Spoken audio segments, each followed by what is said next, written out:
Olá, eu sou o Júnior Bornelli, seja bem-vindo ao Futuros, esse nosso encontro aqui semanal, onde a gente faz um balanço sobre tudo o que aconteceu de mais relevante no mundo da inovação, da tecnologia e dos negócios. Hoje nós temos aqui como convidado especial Cristiano Kruel, que é um dos maiores entendedores de inteligência artificial do Brasil. Esse que é um tema, uma tecnologia que está mudando tudo, que vai impactar empregos, carreiras e todos os aspectos da nossa vida.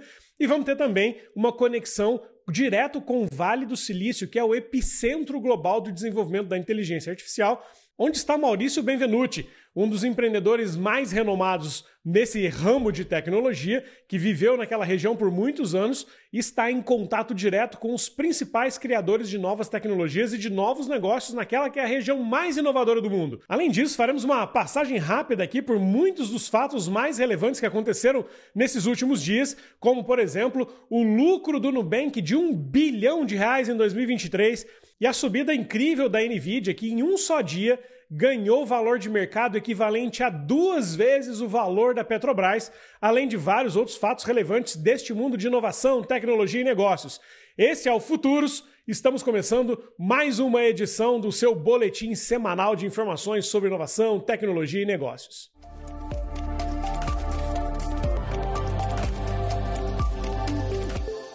Bom, você sabe que a Nvidia se tornou uma das empresas mais relevantes do mundo por conta da inteligência artificial. O valor de mercado da companhia atingiu os $2 trilhões. Só 2 empresas no mundo chegaram nesse volume. A Microsoft, que hoje já está lá perto dos 3 trilhões, e a Apple, que vale em torno de $2,8 trilhões. E agora a Nvidia conseguiu romper essa marca de 2 trilhões.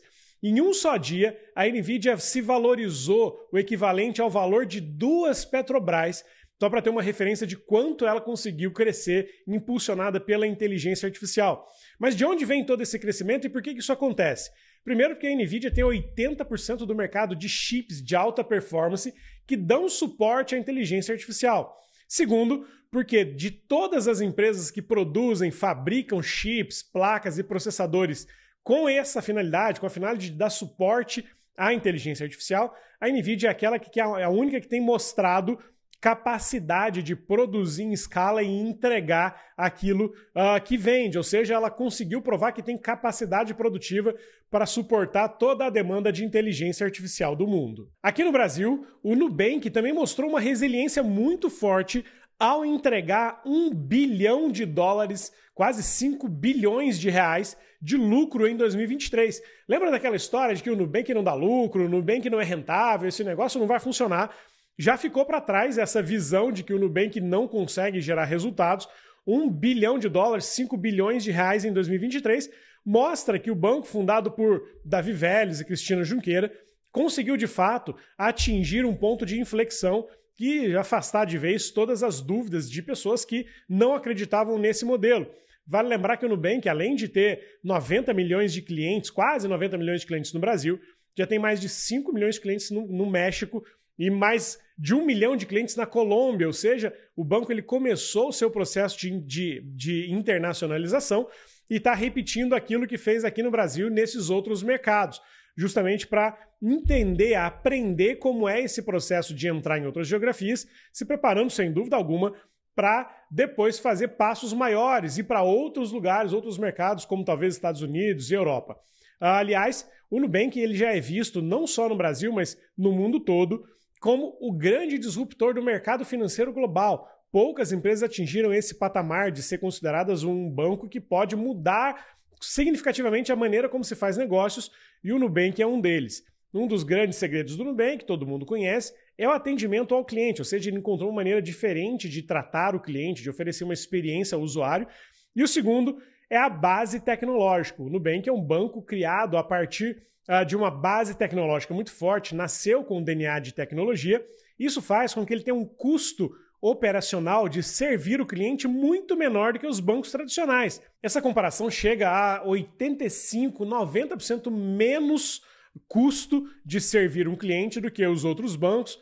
Por isso que a operação do Nubank se torna muito mais escalável, se torna muito mais possível de ser expandida para outras geografias, dado que o volume de investimento para isso não é tão grande quanto era no passado. Abrir agência, levar time, enfim, toda essa história que a gente conheceu nos últimos anos do mercado financeiro. Então, Nubank 5 bilhões de reais, 1 bilhão de dólares de lucro em 2023, espantando de vez qualquer desconfiança sobre o sucesso do banco do cartãozinho roxo, do banco fundado por Davi Vélez e Cristina Junqueira. Olhando ainda para esse mundo de inovação e tecnologia, pela primeira vez na história, uma pessoa teve um chip implantado no cérebro e conseguiu controlar objetos só pelo poder do pensamento. É isso mesmo.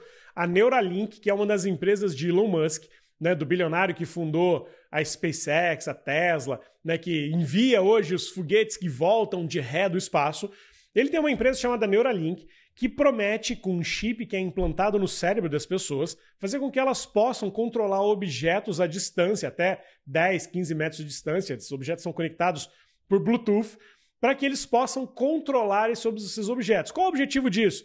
Devolver qualidade de vida a pessoas que tiveram algum tipo de paralisia cerebral e que, no futuro, também devolver a mobilidade a pessoas que tiveram lesões medulares, ou seja, para quem ficou paraplégico, tetraplégico, o produto, o sistema da Neuralink promete ser capaz de fazer uma leitura dos impulsos elétricos e transmitir essa informação para objetos como, por exemplo, controlar um mouse, controlar um computador, controlar um smartphone à distância, ou fazer uma ponte entre o cérebro e a parte da medula que não foi lesionada, ou seja, devolvendo a comunicação, devolvendo a transmissão dos sinais elétricos para que a pessoa consiga ter de volta os seus movimentos. Esse é um programa um tanto quanto controverso, já houve várias polêmicas em relação a essa empresa do Elon Musk, mas é fato que o primeiro paciente que recebeu o chip se recupera bem e já consegue controlar computadores à distância. Essa é uma grande evolução que promete trazer um salto de qualidade de vida para pessoas que vivem nessas condições e é mais uma vez uma empresa de Elon Musk que consegue trazer um benefício ou consegue fazer algo que se imaginava muito difícil. Vale a pena conferir mais sobre isso. Vale lembrar também que a Neuralink aceita voluntários para novos testes, para novos experimentos com os chips no cérebro. Então, se você quiser saber mais sobre isso, é só entrar no site deles. Alguns brasileiros estão nessa fila e é interessante olhar e acompanhar os movimentos para ver como isso pode desencadear daqui para frente. Um dos temas do nosso encontro hoje aqui no Futuros é sobre inteligência artificial. E nos últimos 6 meses, vale destacar que a indústria farmacêutica, as grandes farmacêuticas, têm investido pesado na compra de empresas de inteligência artificial. Qual é o grande objetivo desse movimento? Tudo aquilo que era previsto para acontecer daqui 100 anos, daqui 50 anos, vai ser muito acelerado pelo processo, pela capacidade de processamento da inteligência artificial. O resultado disso é que a cura, o tratamento, novos diagnósticos que poderiam ser descobertos só daqui a 1 década, 2 décadas, começam a ser descobertos ou ser esperados para os próximos 2, 3, 5 anos. Ou seja, a indústria farmacêutica está investindo pesado em inteligência artificial para criar novos medicamentos e isso virou uma nova corrida do ouro. Bilhões e bilhões de dólares foram investidos nos últimos meses para que a indústria farmacêutica possa acelerar este processo pela busca de novos medicamentos. Um dos propulsores deste movimento foi, por exemplo, o Ozempic. O Ozempic, criado pela Novo Nordisk, mostrou que quando se descobre um novo medicamento com um propósito de solução de um problema muito melhor e com muito menos efeitos colaterais, o valor de mercado dessa empresa da farmacêutica cresce muito. Por exemplo, a Novo Nordisk é hoje uma das maiores empresas da Europa, uma das únicas 2 empresas europeias a ultrapassar o valuation, o valor de mercado de 500 bilhões de euros. Ela conseguiu ficar maior, por exemplo, do que a LVMH, a empresa de luxo dona de marcas como Louis Vuitton, Christian Dior e tantas outras marcas. Então isso mostra, de fato, o poder da inteligência artificial na saúde, o impacto que isso vai ter nas nossas vidas daqui para frente, a indústria farmacêutica investindo pesado na inteligência artificial. E nas últimas semanas nós também vimos um início de uma revolução, de uma transformação, uma possível transformação no mercado, à medida que os óculos de realidade virtual começam a sair ou se tornar populares. Pessoas foram vistas em todos os lugares do mundo usando óculos da Apple na rua, nas mais diferentes e variadas situações, dirigindo o carro, no escritório, cozinhando, em casa, brincando com a família, atravessando a rua. São as mais variadas formas de aplicação, de uso daquele óculos de realidade virtual que traz uma discussão à tona. Será que pela primeira vez na história a gente está vendo um produto que vai substituir os smartphones? Será que a gente vai deixar de carregar um aparelho no bolso porque todas as informações estarão na frente aos nossos olhos? Será que o início de uma nova revolução tecnológica está acontecendo? Nós vamos buscar essas respostas num bate-papo com o Maurício Benvenuti, direto do Vale do Silício, que é o lugar onde fica a sede da Apple, a sede da Meta, né, dona do Facebook, do Instagram, que são as duas grandes competidoras nesse mundo hoje de realidade aumentada, de realidade virtual. As duas lideram essa frente desses óculos de realidade mista que estão por todos os lados e que viraram febre agora. Dá para entender um pouco mais sobre esse tema, sobre as expectativas desse mercado, direto com o Maurício Benvenuti, do Vale do Silício, já no próximo bloco. Uma das empresas que mais fez sucesso nos últimos anos e que puxou esse movimento das startups foi o WeWork. Você se lembra que o WeWork é aquela empresa que conseguiu escalar um negócio de escritórios, né, de coworks, de arrendamento de salas, e esse negócio, durante muito tempo, parecia promissor, recebeu muitos aportes bilionários de investimentos. O WeWork chegou a ser uma empresa que valia 47 bilhões de dólares, mas que com o tempo acabou perdendo valor e hoje vale uma fração disso. No meio dessa história toda do WeWork, o fundador, o Adam Neumann, foi colocado para fora da empresa, ele foi demitido da empresa, porque julgou-se que a gestão dele no negócio era uma gestão que não entregava os resultados esperados. Bom, alguns anos depois, 2 anos depois, Adam Neumann volta às cenas, volta aos holofotes com uma proposta, uma oferta para comprar a empresa que ele fundou lá atrás e que depois acabou sendo demitido.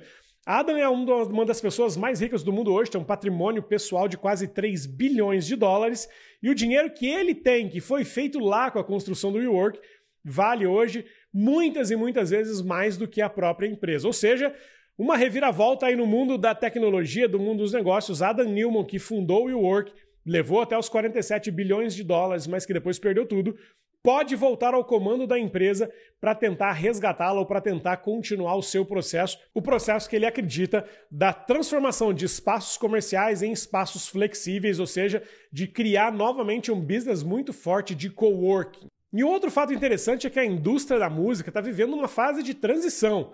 A gente viveu aquela fase da venda de CDs, onde se um cantor vai bem ou não é pelo número de CDs vendidos, para depois um número de visualizações, de exibições da sua música nas plataformas de streaming, principalmente no Spotify. Ou seja, para saber se um cantor, se um artista, uma cantora está fazendo sucesso, o número de visualizações, o número de reproduções da sua música no Spotify era o principal indicador. Porém, agora uma grande transformação está acontecendo nessa indústria. A indústria da música está olhando principalmente para o TikTok.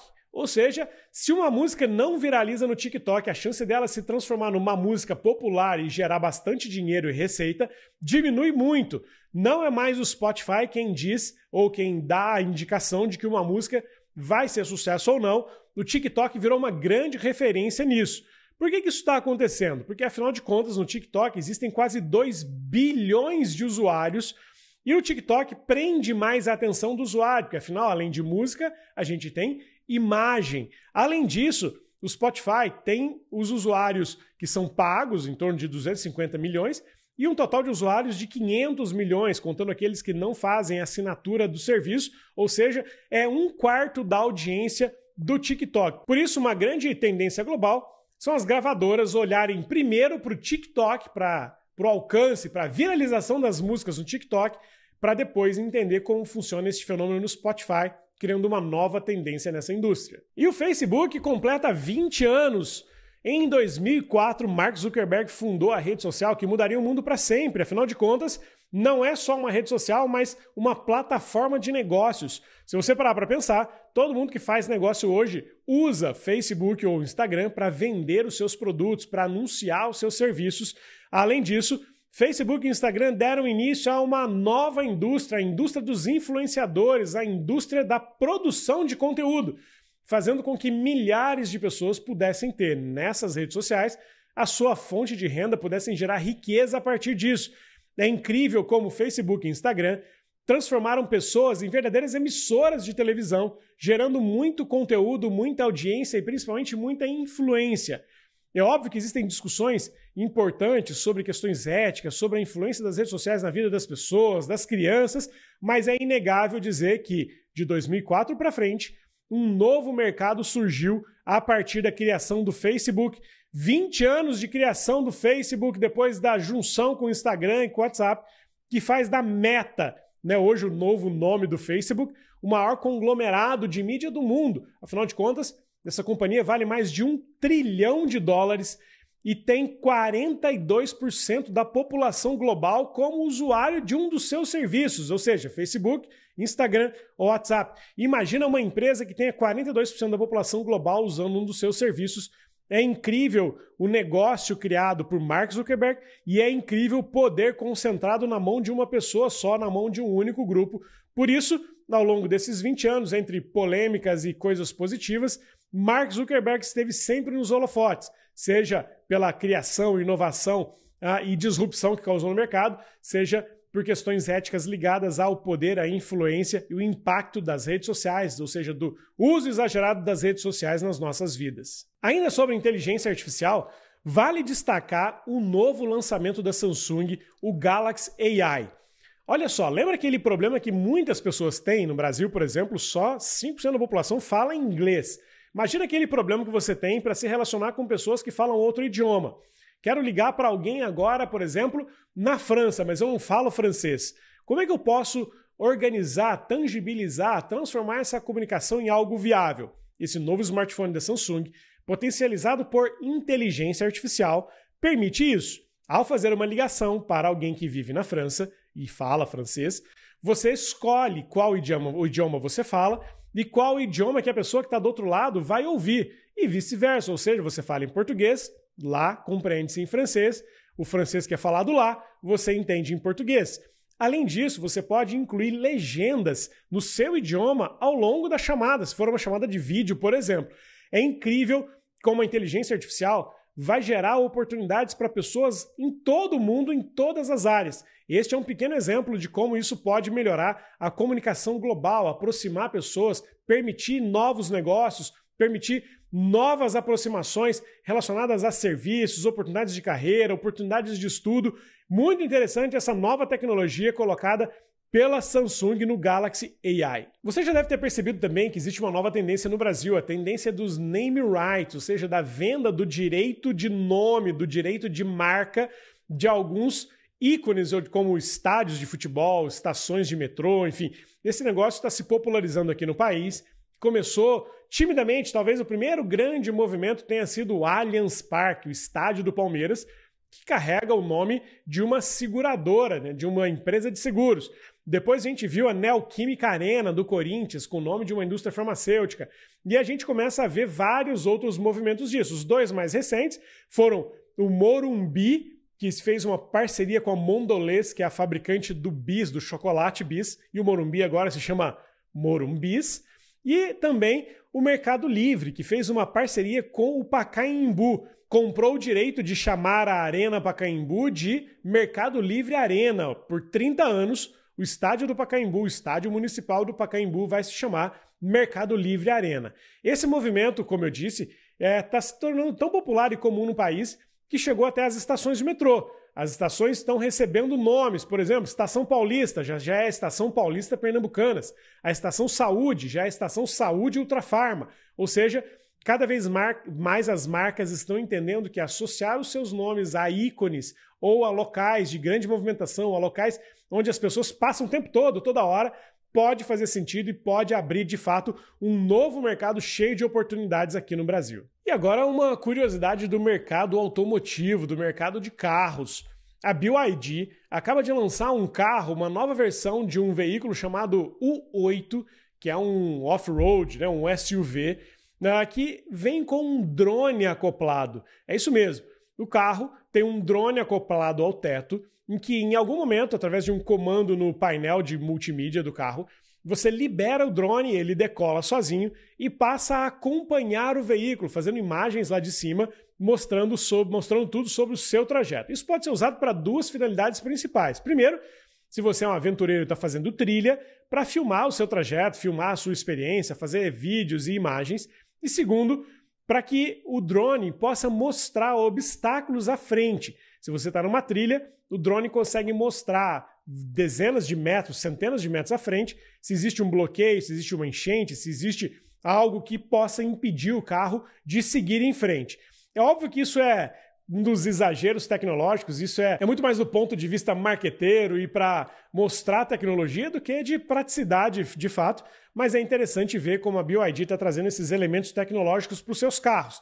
Esse modelo de carro, aliás, o U8, ele tem um novo jeito de tracionamento das rodas que faz com que o carro gire sobre o próprio eixo em velocidade muito baixa, permitindo que ele seja estacionado, que ele fique parado em locais muito apertados, em vagas muito justas. Essas imagens mostram como isso funciona e é muito curioso perceber o movimento, o detalhe, a capacidade do carro de fazer movimentos que outros veículos não fazem. Ou seja, isso mostra que o U8, além de ser um carro que tem um drone acoplado, é um veículo que consegue fazer movimentos que outros carros não conseguem fazer. É a tecnologia dos carros chineses mostrando que, de fato, existe uma revolução também neste mercado automobilístico.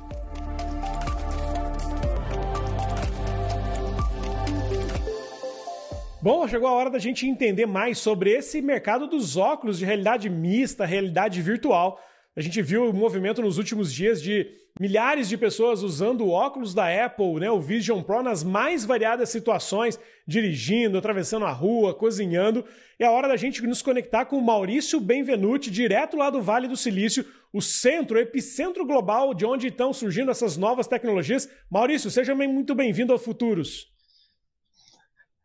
Fala, Júnior Bornelli, é verdade, Vision Pro é um dos assuntos do momento do Vale do Silício, não se fala outro tema a não ser esse, e se falam outros temas, mas esse é o tema do momento. Eu tive a oportunidade de experimentar o Vision Pro, eu já sou um usuário desses óculos, eu tenho o Meta Quest 2 já há um certo tempo, cerca de 2 anos eu uso, minha família usa.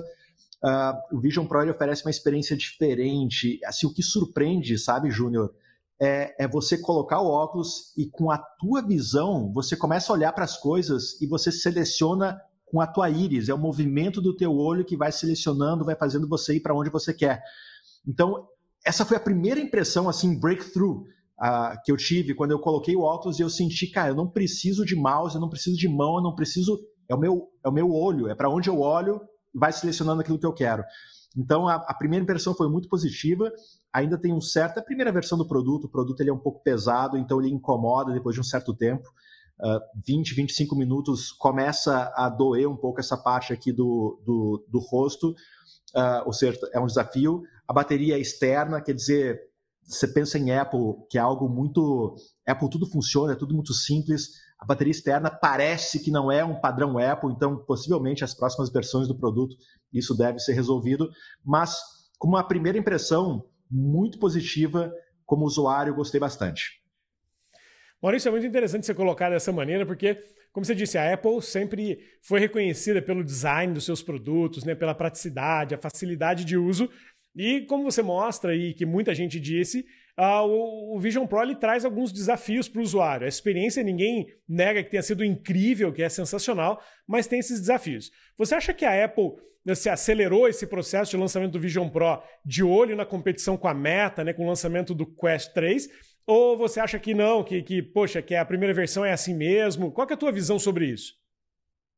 Essa é a conversa que se tem muito aqui no Vale do Silício, o zoom que rola aqui, é que esse projeto não era para ter sido lançado agora, era um projeto para ter sido lançado daqui a alguns meses, mas por conta desse avanço da Meta e nesse posicionamento da Meta nesse segmento de, vamos assim dizer, realidade virtual, realidade mista, a Apple acelerou e lançou no mercado antes do que estava previsto.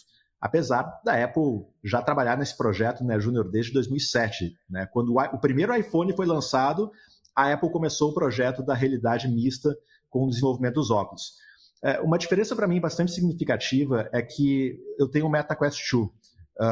Eu uso muito ele para entretenimento e também para prática, vamos assim dizer, esportiva. Vou dar um exemplo. A minha filha ela tem aula de tênis e aconteceu uma coisa muito incrível, porque ela tem aula de tênis e ela usa o aplicativo de tênis do Meta Quest 2 durante a semana e no final de semana ela tem aula. E uma vez a professora dela falou, olha, ela melhorou muito da semana passada para essa.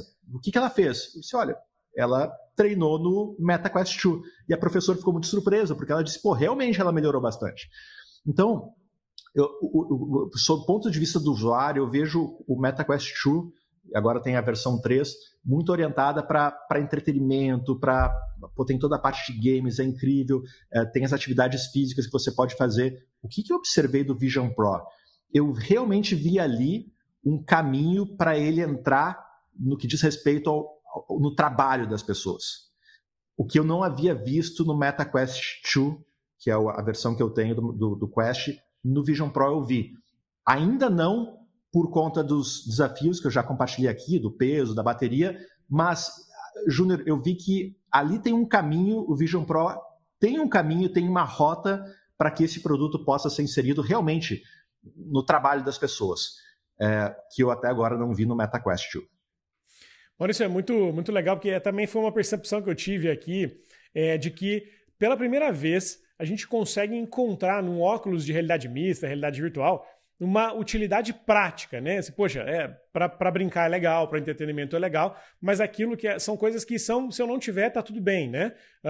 O smartphone, por exemplo, hoje não dá para eu não ter um smartphone para trabalhar, para me comunicar, para me relacionar, enfim, a gente é dependente dessa tecnologia. Você acha que esse é o primeiro passo para que a realidade virtual, realidade mista, se transforme em algo de fato necessário na nossa vida, ao ponto de, quem sabe, substituir os smartphones? Sabe, Júnior, eu acredito muito que esses óculos é aquele tipo de produto que a imaginação das pessoas está à frente da tecnologia e que agora a tecnologia está tentando nos alcançar. Porque a gente já vê tantos filmes que esses óculos fazem parte, os próprios Simpsons previram isso lá atrás, né? Depois o pessoal compartilhou aqui, mas eu acho que o Google Glass lá atrás, no passado, fez um primeiro teste do que seria isso. Eu acredito que o mundo, a imaginação das pessoas já trabalha com essa possibilidade há muito tempo e agora a gente vai começando a ter os elementos, as peças tecnológicas que buscam endereçar essa expectativa que a nossa imaginação já trabalha há alguns anos. Existe aquela foto clássica, né, das pessoas numa parada de ônibus em Nova York lendo o jornal, todas elas no passado. Aí depois tem a comparação com, alguns anos atrás, as pessoas numa parada de ônibus, todas elas no celular. E agora já estão rolando alguns vídeos das pessoas nas ruas, todas elas com o seu óculos. Júnior, se isso vai acontecer ou não, acho que a própria sociedade vai buscar endereçar essa possibilidade. Mas eu realmente vejo assim que, para o dia a dia profissional, eu acho que a gente tem um belo elemento por meio do Vision Pro e dos óculos afins, um belo elemento de aprimoramento do trabalho das pessoas na medida que elas possam usar durante 30 minutos, um dia, 30 minutos, uma hora e meia, 2 horas, em alguma atividade específica do trabalho que ela precisa fazer. Realmente o óculos ele pode oferecer muito ganho de performance, de eficiência para o trabalho das pessoas. Se essas 2 horas vão virar o que hoje é o celular para a gente, que a gente usa praticamente durante o dia todo, eu acho que isso são as cenas dos próximos capítulos que a sociedade vai viver. Mas o Vision Pro, ele tem um caminho muito claro para ele poder ser inserido, pelo menos em uma parte do dia profissional de cada um de nós. Muito bom, Maurício. Bom, aproveitando aqui o último minuto para dar um spoiler já para a nossa próxima edição, você aí no Vale do Silício convive com tecnologias e inovações o tempo todo. Uma delas, que tem chamado a atenção de todos nós aqui, que está se tornando cada vez mais popular também, é o lançamento da Tesla, né? O Cybertruck. Eu vi que esses dias você compartilhou aí nas suas redes sociais várias visualizações, vários vídeos a respeito desse carro. Você já teve a experiência de andar no Cybertruck, já viu como é? E o que você pode dar de spoiler para uma próxima conversa aqui aí direto do Vale do Silício? É o tipo de automóvel, se a gente assim pode descrevê-lo, é o tipo de automóvel que a gente acha estranho, mas que a gente fala uau ao mesmo tempo. É uma sensação que tem 2 prazeres. O prazer daquela desconfiança, mas o prazer daquele uau. É diferente, é incrível. Então o Cybertruck está cada vez mais comum no dia a dia da região do Vale do Silício. Já vi Cybertrucks também na Flórida. O mercado começa a aquecer para ele. As missões internacionais da Startse no Vale já oferecem essa experiência para os seus participantes. Então, assim como a Tesla, quando lançou o Model X, que abriam as portas como uma asa, foram durante um bom tempo uma sensação e as pessoas queriam saber como aquilo funcionava, o Cybertruck é uma inovação que chega às ruas e que está surpreendendo.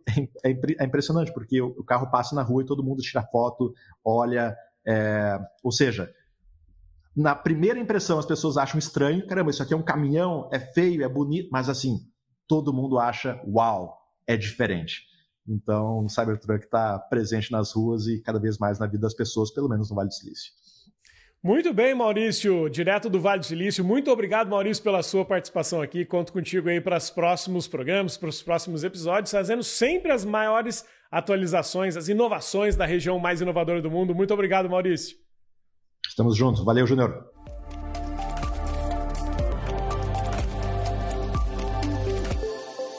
Então hoje aqui no nosso papo eu vou receber Cristiano Kruel para poder falar conosco sobre inteligência artificial. E esse é o assunto do momento.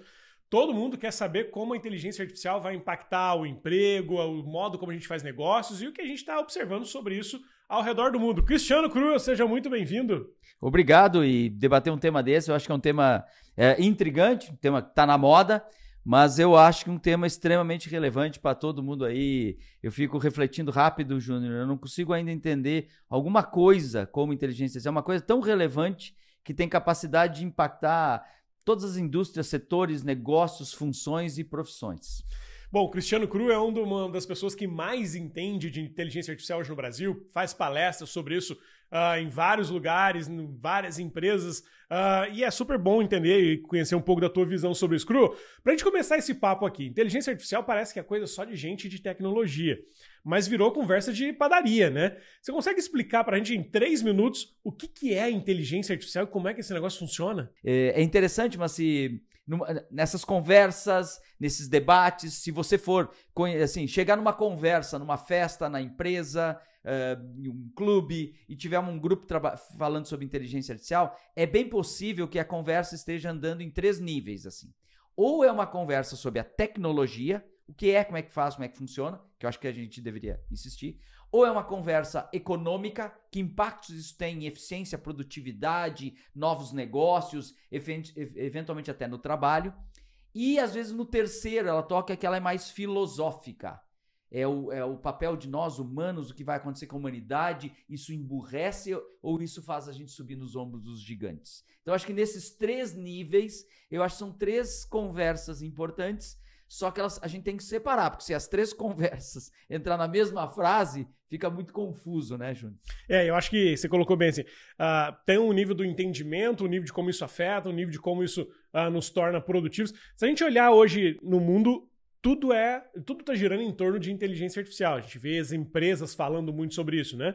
Se você não usar a inteligência artificial no seu negócio, o negócio vai ficar obsoleto, ele vai ficar mais lento, ele vai ser menos eficiente do que aqueles que usarem. Por outro lado, o profissional que não também se adequar a essa tecnologia vai acabar ficando obsoleto, mais lento e menos produtivo. Você acha que a inteligência artificial, como a gente vê agora, ela é mais sobre eficiência e produtividade do que aquela coisa de que os robôs vão dominar o mundo, a gente vai perder os empregos e vão acabar com tudo? Você acha que está mais nessa linha, mais nessa direção? É provável. Recentemente, SAP, uma grande empresa alemã, conhecida aí no mundo de tecnologia, no mundo dos negócios como um todo, ela apontou, acho que ela tem mais de 100 mil funcionários, mas ela apontou que começou um movimento que ia afetar 8 mil funcionários na companhia. Basicamente, esses 8 mil funcionários seriam retreinados à luz de inteligência artificial. É um reskilling que a gente chama, né? Um upskilling, reskilling, ou seja, eu tenho que desenvolver novas habilidades, novas competências, é um letramento novo, e eu vou desenvolver, então, novas habilidades para o trabalho. E essas 8 mil pessoas estariam nesse grupo que sofreu uma injeção enorme de retreinamento, e alguns que não se adaptarem iam ser convidados a seguir os planos de demissão voluntária. E ela apontou que investiria, no curto prazo, mais de 2 bilhões de dólares nesse processo de transformação, focado em sinergia e eficiência operacional. Ok? É isso. Só pra você ter uma ideia. E eles imaginam que já no próximo ano o resultado já daria $500 milhões de lucro de retorno sobre isso. Então, sim, o foco em eficiência operacional aplicado a negócio parece ser uma das primeiras justificativas, a gente chama assim, as coisas mais óbvias que as empresas vão tentar encontrar. Porque é o seguinte, todas as empresas elas dependem de processos para funcionar bem. E a gente vem ajustando processos, fazendo mecânicas de melhorar os processos da gente. Só que quando surge uma tecnologia muito nova, e aí podemos debater da tecnologia per se, ela possivelmente traz maneiras de pensar o processo de maneira completamente diferente. É mais ou menos assim, eu sou apaixonado pelo meu processo e de uma hora para outra meu processo fica ridículo, porque tem uma coisa completamente diferente para fazer. Então sim, acho que um dos drivers pontuais para isso as empresas temos que todos aprender mais para repensar como operamos. Depois, talvez a gente vai repensar como a gente serve clientes, até produtos e serviços, e talvez a gente pode até reimaginar novos negócios com isso. E para dentro de casa mais, não só no ganhar mais, mas evitar perder. Perder seriam os riscos de segurança e os riscos éticos relacionados a tudo isso, porque a marca da empresa... tudo pode ser afetado por isso. A gente viu aqui no Brasil recentemente 2 grandes movimentos de uso de inteligência artificial para a geração de eficiência, né? Primeiro, Mercado Livre. Inclusive, o CEO da Microsoft, o Satya Nadella, escreveu numa carta aos investidores, uma carta aberta, dizendo que o Mercado Livre é 50% mais produtivo na sua área de tecnologia porque usa a inteligência artificial como apoio aos desenvolvedores, aos programadores. E a gente já viu também o Fabrício Bloise do iFood dizer que lá no iFood também existe uma grande produtividade nessa mesma área de 30%, 40%, até 50%, porque as pessoas usam a inteligência artificial para se potencializarem, fazem mais com menos tempo, com mais qualidade, né? A correção e identificação de erros e problemas na hora de programar é mais rápida, é mais ágil. A gente começa a enxergar um pouco da inteligência artificial descer, de fato, para o mundo, pro mundo dos comuns, né? A Microsoft lançou o Copilot, né? Que basicamente colocou o ChatGPT dentro do Word, Excel, PowerPoint, e isso está descendo para todo mundo. Isso significa que todas as pessoas vão usar isso de novo, vão passar a usar essa tecnologia ali dentro dessas ferramentas que estão aí há 40 anos. Você acha que esse nível de descida da inteligência artificial vai chegar a um ponto onde a gente não vai falar mais sobre ela, onde a inteligência artificial vai ser tudo? Todo lugar vai ter inteligência artificial? Às vezes, eu compartilho desse pensamento. É uma coisa tão relevante que com o tempo, eu não sei que tempo, ela vai se tornar tão presente que nós não vamos debater explicitamente dela. Por exemplo, hoje nós não debatemos intensamente sobre internet. Mas assim, nem imaginamos que ela não exista nisso. É tipo a água pro peixe, né? Então, quem está nos assistindo agora pode estar nos assistindo pela internet, por exemplo, né? Perfeito. Então a internet, ela virou, assim, a digitalização das coisas. Mas aqui eu acho que é a oportunidade boa para vamos botar a bola no chão, ok? O termo inteligência artificial, ele é tão vago, criado lá nos anos 50, ele é tão vago, ele é tão disperso, e ele caiu tão na moda, que deu uma certa difusão. É meio assim, você quer não explicar nada hoje, chama de inteligência artificial. Quer culpar alguma coisa, diz que é culpa da inteligência artificial, certo? Então, ela virou cabe qualquer coisa dentro desse saco de gatos aí, tá?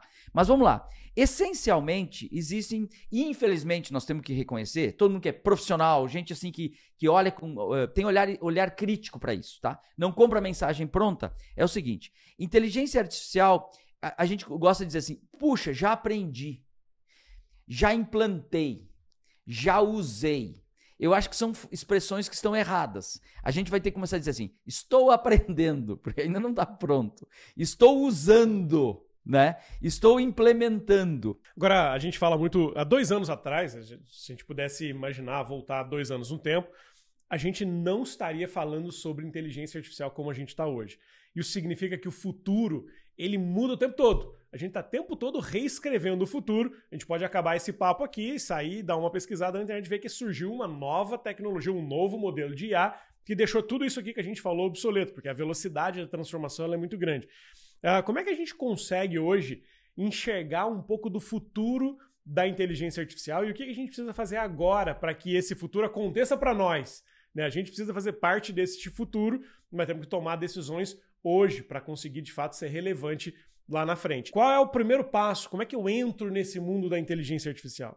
Muito legal. Você fez agora eu refletir uma coisa que eu li há muito tempos atrás, chamada Lei do Retorno Acelerado. Se a gente sentar aqui uma turma, todo mundo está aqui, e a gente chutar, quanto tempo vai levar para essa coisa de inteligência artificial acontecer naquilo? Ok? Sim, mais ou menos seria uma possibilidade qualquer com o uso de inteligência artificial, tá? A gente vai dizer assim, 10 anos. A gente chuta aqui, faz uma média 10 anos, tá bom? Tá. Se a gente se reunir ano que vem, daqui 1 ano, a gente se reunir aqui e dizer quanto tempo vai levar para não sei o quê. Existe uma forte probabilidade de, em vez de a gente dizer 10 anos, ou 19 anos, porque já passou 1, a gente dizer que são apenas 5 anos. Isso se chama Lei do Retorno Acelerado, que é o seguinte, o que a gente vai aprender no próximo ano altera completamente a nossa capacidade de predizer essas possibilidades de futuro.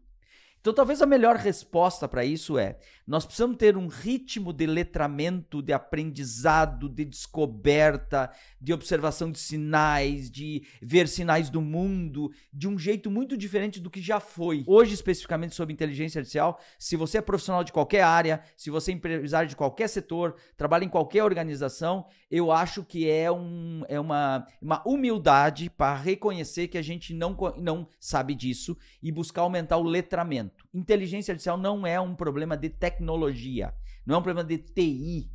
Ele é muito mais pervasivo e abrangente. Agora, Cru, olhando um pouco para o contexto histórico, né? Se a gente volta lá no tempo, lá em 76, quando a Apple foi criada, a gente começou a enxergar a popularização dos computadores pessoais. Lá no início da década de 80, quando a Microsoft descobriu um jeito de inventar o clica e arrasta, ela popularizou o uso dos computadores. Antes a gente precisava dar um comando para usar um computador, agora a gente usa um mouse que arrasta as coisas ali e aquilo começa a funcionar de um jeito melhor. Lá no início da década de 90, a gente viu a explosão da internet, todo mundo acessando informações, todo mundo acessando coisas em todo lugar do mundo. A internet se tornou algo popular. Lá em meados de 2007, a gente viu um outro mundo nascendo, que era o mundo dos smartphones. A gente passou a usar o smartphone como um complemento do nosso corpo, é quase que um novo membro, né? Tá todo mundo grudado ali no smartphone o tempo todo para ter acesso, e isso proporcionou a criação de empresas bilionárias. Todas essas grandes empresas que a gente vê hoje, Instagram, Facebook, WhatsApp, né? Só existiram depois do smartphone. Agora, 2022, finalzinho de 2022, a gente viu o lançamento do ChatGPT, que trouxe a inteligência artificial à luz de todo mundo. Muita gente acredita que está se criando um novo momento no tempo, como foi o smartphone, a internet, o computador pessoal, que vai mudar de fato tudo, todo o contexto daqui para frente. Você acha que a gente realmente está neste momento, nesse espaço-tempo único, onde estamos vivendo uma ruptura na forma de viver, na forma de trabalhar, na forma de fazer negócios, baseada em inteligência artificial? Eu acho que são percepções, né? O futuro vai cobrar da gente, vai fazer a gente lembrar o que a gente pensava e lembrava. Tem um investidor famoso no Vale do Silício que diz que toda vez que chega um investimento para ele, se ele investe ou não investe, ele tem uma folha do caderno que ele escreve por que ele decidiu investir ou não investir. Ok? Tá. E daí depois que ele descobre lá que o negócio que ele investiu deu errado, ele volta lá na folhinha dele para pensar como ele estava pensando naquele momento. Ou se ele não investiu e aquele negócio vira um negócio bilionário, ele volta lá na folhinha dele e diz assim, o que foi que eu não percebi? Tá bom? Mas hoje olhando, e temos muitas evidências para perceber que a inteligência artificial hoje, ela não é necessariamente... Tem muito hype, sim, mas ela não é um modismo barato. Tem muitas evidências que mostram e confirmam capacidade de transformação. Processo, negócio, comportamento, muitas coisas, né? E eu acho que nós estamos vivendo, sim, uma dobra no tempo. Eu, pessoalmente, eu vivo isso há décadas. Eu imaginei que um dia isso ia acontecer, mas eu, honestamente, achei que eu não ia estar lá, não estaria aqui para ver isso acontecer. Então, eu acho, sim... Fico me beliscando, tento não comprar, tento elevar meu senso crítico, tento olhar fatos, tento observar e conversar com pessoas interessantes, tento debater, tento olhar sem preconceitos, ok? Assim, isso. E olhando assim, eu tenho uma sensação clara que, basicamente, é o seguinte, durante esse ano, poucos lugares vão ter um alto impacto com inteligência artificial, ok? Eu acho que a maioria não vai ter grande impacto. Ok? Esse ano. De esse ano para o próximo ano, eu acho que eventualmente alguns lugares vão ter um grande impacto com esse assunto. E se eu olhar 10 anos, eu acho que praticamente tudo vai ter grande impacto em 10 anos. A incerteza é saber quem, quando, como e onde esse pacto vai acontecer. Então, estatisticamente é uma probabilidade, mas se for no meu caso, no seu caso, ou no seu caso, é por isso que a gente precisa ficar mais alerta e presente a isso. Os volumes de dinheiro, atenção, gente inteligente, disputas geopolíticas, porque o tema de inteligência artificial hoje, ele desdobra para debates globais. Nós estamos falando assim, é num nível macro que isso está acontecendo. Então, isso também dobra com o tempo. Eu acho que sim, daqui a 10, 20 anos, nós vamos olhar para esse par de anos que a gente está vivendo e a gente vai entender que foi lá que a inflexão, foi lá que a gente fez uma curva. Uma dobra no tempo. Que talvez teve uma dobra no tempo. Muito bem, Cristiano Cruel. Sempre bom conversar com o Cruel para poder entender um pouco mais desse mundo confuso e complexo da inteligência artificial. Sempre depois dessas trocas a gente sai um pouco mais inteligente e com um pouco mais de clareza sobre tudo isso. Para encerrar o nosso papo aqui, Cruel, a entrevista hoje com você, dá 2 dicas aí de como as pessoas podem aprender um pouco mais sobre isso, um livro que você está lendo, um filme, uma série que você assistiu sobre isso, que as pessoas podem também se interessar e aprender um pouco mais sobre esse mundo da inteligência artificial. Primeira opinião aqui é o seguinte, talvez a indústria que a inteligência artificial mais vai impactar no curto prazo é a indústria de tecnologia. Então, se você vive tecnologia da informação, comunicação, é bem provável que esses movimentos... É a primeira indústria a ter o maior impacto. Então, se você é um dev, um builder, um construtor de soluções digitais, tecnológicas, acelere muito o seu aprendizado nessa direção, ok? Do outro lado se você é um profissional de qualquer área e qualquer tema, aumente muito a sua curiosidade sobre isso. Eu sei que inteligência artificial pode ser utilizada para o mal, mas se a gente ficar rotulando e criando bandeiras, demonizando a inteligência artificial, as pessoas do bem não vão querer aprender sobre isso. Então, isso pode estar acontecendo com você. Se você só vê notícias ruins sobre isso, talvez você está sendo refratário e está se distanciando desse aprendizado. Então, se você não é tech, tipicamente, eu provoco a você a vir entender os fundamentos, entenda o básico, a diferença de predição, generativo. E se você ainda não pratica muito, é que nem tentar aprender tênis depois de coroa, Júnior. Vai pro paredão, vai jogar com você mesmo. Puxa as ferramentas e vá brincar, vá testar, se separa num cantinho, vai num lugar e tenta brincar e tenta se aproximar de escolas, negócios que estão falando isso numa linguagem mais de negócio e não tão nerd. Então, para quem é mais tech, urgente, te mexe. E para quem é menos tech, vai pro paredão. Muito bem, esse foi Cristiano Cruel, que trouxe um pouquinho da visão de inteligência artificial aqui pra gente. A gente sabe que o futuro ele está sempre sendo reconstruído, a cada minuto o futuro ele é diferente, e aprender sobre inteligência artificial aqui vai tornar o futuro ainda mais plural, vai abrir ainda mais opções de futuro, é essencial agora, nesse momento. Muito obrigado por ter nos acompanhado, Cristiano Cruel, muito obrigado mais uma vez, sempre um prazer recebê-lo aqui. Obrigado. Muito bem, chegamos ao final do Futuros comigo. Então toda semana nós estaremos aqui para fazer essa atualização sobre inovação, tecnologia, sobre o mundo dos negócios. A gente vive num mundo muito volátil, instável, imprevisível, cheio de mudanças e transformações, e se manter conectado, se manter antenado, se manter olhando todos os sinais que acontecem ao redor do mundo é fundamental para que a gente mantenha a nossa relevância nesse mundo, seja nos nossos negócios, seja na nossa carreira, seja na nossa vida. Afinal de contas, toda tecnologia, todo novo negócio, toda inovação afeta cada um de nós de várias maneiras e de vários aspectos. Muito obrigado pela sua audiência até aqui. Siga as nossas redes sociais que estão aqui na tela e espero você na próxima semana.